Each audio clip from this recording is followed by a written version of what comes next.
শ্রমিক ভট্টাচার্যের তত্ত্বাবধানে বিজেপির সদস্য সংগ্রহ অভিযান কর্মসূচি পালন। কামারহাটিতে ফের সদস্য সংগ্রহ অভিযানে সামিল হলেন বিজেপি নেতা শ্রমিক ভট্টাচার্য। কলকাতা উত্তর শহরতলি জেলার কার্যালয়ের সামনে বসে পথ চলতি মানুষদের দলে নতুন করে নাম নথিভুক্ত করান।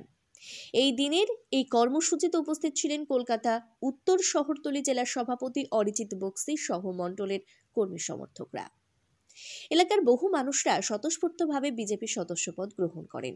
এই দিনের এই কর্মসূচিতে এসে সাংবাদিকদের মুখোমুখি হয়ে বিজেপি নেতা শ্রমিক ভট্টাচার্য বলেন, 6 বছর পর্যন্ত সবাই পার্টির মেম্বার থাকবে, তারপরে নতুন করে পার্টিতে নতুন করে সদস্য হতে হয়। আপনাদের নাম দেওয়া হচ্ছে কেন? সদস্য নেতাদেরকে তাদের কেন নাম দেওয়া হচ্ছে? কেন স্থানীয় যারা কর্মীরা রয়েছে তারা কেন? বিজেপিতে এরকম সাংসদ আর বুথের কর্মীর মধ্যে কোথাও কোনো পার্থক্য নেই, এভাবেই পার্টি চলে। 6 বছর পর্যন্ত সবাই পার্টির মেম্বার থাকে। 2রা সেপ্টেম্বর থেকে পার্টির আর কোনো মেম্বার নেই, নতুন করে নবীকরণ নয়, নতুন করে সদস্য হতে হয়। সবাই থাকবে এখানে। প্রধানমন্ত্রী মেম্বার করিয়েছেন, প্রধানমন্ত্রীকে অ্যাক্টিভ মেম্বার হতে হবে, এর মধ্যে কি আছে? বারবার এই বিষয়টাকে ইস্যু করছে বাংলা শাসক দল। তারা বলছে যে বিজেপিতে তাদের লড়াই করার জন্য 26-এর জন্য কর্মী নেই, যার জন্য তারা সদস্যতা অভিযানে নেমেছে। সেই জন্যই সদস্যতা। সব প্রশ্নের উত্তর হয় না। আর বিজেপির এখনো এত দুর্দিন আসেনি যে দলকে তৃতীয়বারের জন্য মানুষ ভারত পরিচালনার দায়িত্ব দিয়েছে। সারা দেশের অধিকাংশ রাজ্য যারা পরিচালনা করছে মানুষের আশীর্বাদে, তৃণমূলের মতো একটা পরিবারতান্ত্রিক, দুর্নীতিগ্রস্ত এবং সর্বোপরি যারা সাংবিধানিক ব্যবস্থাকে ধ্বংস করেছে, তাদের মতামতের দেবার প্রতিক্রিয়ার কোনো প্রয়োজন নেই, কারণ তৃণমূলের কোনো বক্তব্যের কোনো প্রতিষ্ঠাই আজ আর জনমনে নেই। আসাম এসটিএফ আরও 2জনকে গ্রেফতার করলো যারা পশ্চিমবঙ্গে ঘাটিগেড়ে ছিল। পশ্চিমবঙ্গ তৃণমূল কংগ্রেসের আমলে জঙ্গিদের একটা সেফ হোম হয়ে গেছে। সিপিআইএমের জমানায় এটা সেফ প্যাসেজ ছিল।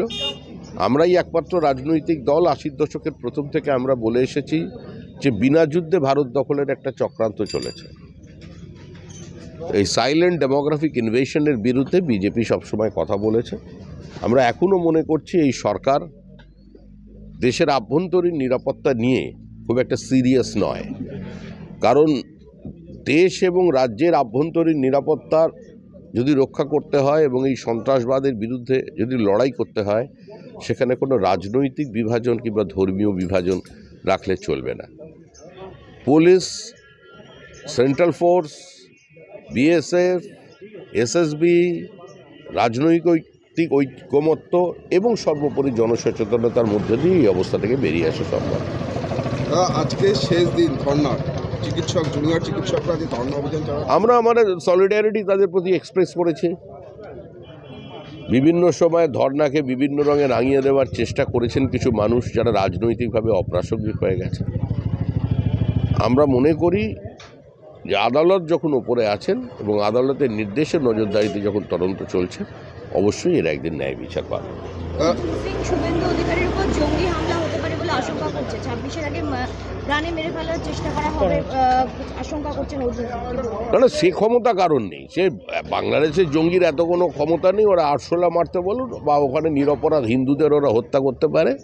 শুভেন্দু অধিকারের কেশাগ্র স্পর্শ করানোর তাকায় যদি, তাহলে আর কেউ বেঁচে থাকবে না। আজকে দিকে দিকে জুনিয়র ডাক্তারদের অভিযান আছে নবান্ন সহ বিভিন্ন জায়গায়। লাগাজান অভিযান, তারা তাদের বক্তব্য রাখছেন। আমরা তো ভেবেছিলাম মুখ্যমন্ত্রী তাদের ডেকে নিয়ে গিয়ে বৈঠক করলেন, সমস্ত সমস্যার সমাধান হয়ে গেছে। আসলে সেটা শুধুমাত্রই একটা পলিটিক্যাল স্টান্স ছিল, এটাই আজকে প্রমাণিত হচ্ছে। ডাক্তারদের মূল যে সমস্যা, তাদের নিরাপত্তার প্রশ্ন, তাদের পানিশমেন্ট ট্রান্সফার এবং সর্বোপরি পুরো স্বাস্থ্য ব্যবস্থাটাকে কুক্ষিগত করে একটা প্রাতিষ্ঠানিক দুর্নীতি প্রতিষ্ঠা হয়েছে। তাদের শুধু রোগীরা নয়, রাজ্যের বাসী নয়, সমগ্র চিকিৎসক সমাজও ক্ষতিগ্রস্ত হচ্ছে। তার বিরুদ্ধে আন্দোলন হচ্ছে, হওয়াটাই স্বাভাবিক। বলছে যে বিজেপি এবং তৃণমূলের যোগসাজশের জন্যই বিচার পাচ্ছে না। কে বলছে? মানুষ বলছে। মানুষ কোনো মানুষ কথা বলছে না। যারা বলছেন তাদের মানুষ বিধানসভায় শূন্য করে দিয়েছে। তাহলে বিকাশ ভট্টাচার্য কার হয়ে মামলা করছে? একজন সেটা নিয়েও তো মন্তব্য করছেন। আমরা এগুলো সবের রাজনীতি, সস্তা রাজনীতিতে বিশ্বাস করি না। সমস্ত বায়োলজিক্যাল এভিডেন্স লোপাট করে দেওয়া হয়েছিল, প্লেস অফ অল্টারকে ধ্বংস করে দেওয়া হয়েছিল, শয়ে শয়ে মানুষ সেখানে ঢুকিয়েছে, সূর্যাস্তের পর পোস্টমর্টম হয়েছে, পানিহাটি শ্মশানে দুটো দেহকে সরিয়ে দিয়ে তাড়াতাড়ি তার দাহ করে দেওয়া হয়েছে, কারণ তার শরীর থেকে যেন অন্য কোনো ডিএনএ স্যাম্পল না পাওয়া যায়। তো এই অবস্থায় তদন্ত করবেন কোথায়? আপনাকে যদি সামনে কোনো গোলপোস্টই না দেওয়া হয় তাহলে আপনি বলটা কোন দিকে শট লাগাবেন? তো সেইটাই হচ্ছে আসল ব্যাপার। তদন্ত হচ্ছে কেন মেয়েটিকে খুন হতে হয়েছিল, সেই তদন্তের সময় লাগছে। তবেই তদন্তের দীর্ঘসূত্রিতা আমাদেরও আহত করেছে, মানুষের ভাবাবেগে আঘাত লেগেছে, মানুষ দু একটা রকম কথা বলছেন, আবার কিছুদিনের মধ্যেই দেখবেন এই মানুষই নেমে পড়েছে বিজেপির হয়ে।